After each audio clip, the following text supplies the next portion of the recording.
WhatsApp guys, সবার কি অবস্থা? হাজির হয়ে গেলাম মাশরাফে নাটকের ৮০৬তম পর্বে কী ঘটতে চলছে তার অগ্রিম খবর নিয়ে। অলরাইট, ৮০৬তম পর্বে আপনারা দেখতে পারবেন জাতীয় দলের ম্যাম এবার রুনা ম্যামের সাথে না স্বীকার করলেও রুনা ম্যাম খুব ভালো করে বুঝতে পারবে যে জাতীয় দলের ম্যামের কাছে আয়ন এসেছিল মনির ব্যাপারে সুপারিশ করতে।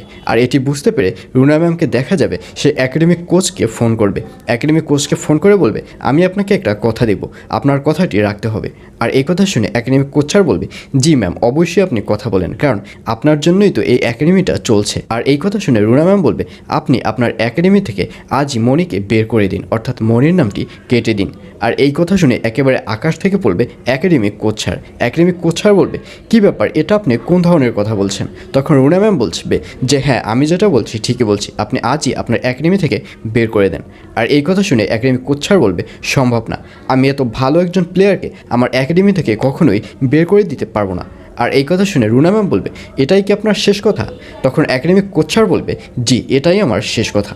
তখন রুনা ম্যাম বলবে, ও আচ্ছা, তাহলে আমার শেষ কথাটা শুনে রাখুন। আপনাকে যে আমি 50 লাখ টাকা দেওয়ার কথা বলেছিলাম স্পন্সরশিপ হিসাবে, সেই টাকাটি আমি আর আপনাকে দিচ্ছি না। এই বলে ফোনটি কেটে দিবে রুনা ম্যাম, এবং একাডেমিক কোচ স্যারকেও একদম চুপ হয়ে থাকতে দেখা যাবে আগামী পর্বে।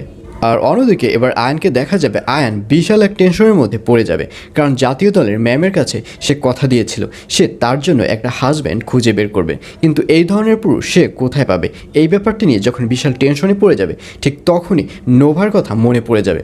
অর্থাৎ নোভার বাবা যে ওয়াইফ নেই, অর্থাৎ নোভার যে মা নেই, এবং নোভার বাবা যে বর্তমানে সিঙ্গেল রয়েছে, এই ব্যাপারটি আয়নের মনে পড়ে যাবে। এবং আয়ন এবার নোভার কাছে যাবে একটি নতুন প্রস্তাব নিয়ে, যাতে করে নোভার বাবা ওই এক জাতীয় দলের ম্যামকে বিয়ে করতে রাজি হয়। আর অন্যদিকে এবার দিলারা ম্যামকে দেখা যাবে, দিলারা ম্যাম যখন তার বাড়ির বৃদ্ধাশ্রম নিয়ে একটা টেনশনে পড়ে যাবে, অর্থাৎ বৃদ্ধাশ্রম তৈরি করতে যে টাকা লাগবে সেগুলো যখন অ্যারেঞ্জ করতে ব্যর্থ হবে, ঠিক তখনই তাদের বাড়িতে আবার নতুন করে দুজন লোক ঢুকতে দেখা যাবে, অর্থাৎ বৃদ্ধাশ্রমে ভর্তি হওয়ার জন্য দুটো গরিব লোক ঢুকতে দেখা যাবে। আর এটি দেখে দিলারা ম্যাম বলবে, কী ব্যাপার আপনারা?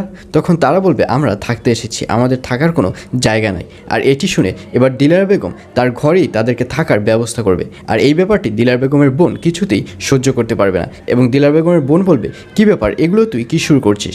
তখন দিলার বেগম বলবে, আমি আমার বাড়িতে যা ইচ্ছা তাই শুরু করব, যদি এটা দেখতে কারো ভালো না লাগে সে যেন আমার বাড়ি থেকে বের হয়ে যায়। আর এছাড়াও থাকবে আরও আশ্চর্য সকল ঘটনা। সুতরাং সবাইকে মাশরাফে নাটকের আগামী পর্ব দেখার আমন্ত্রণ রইল।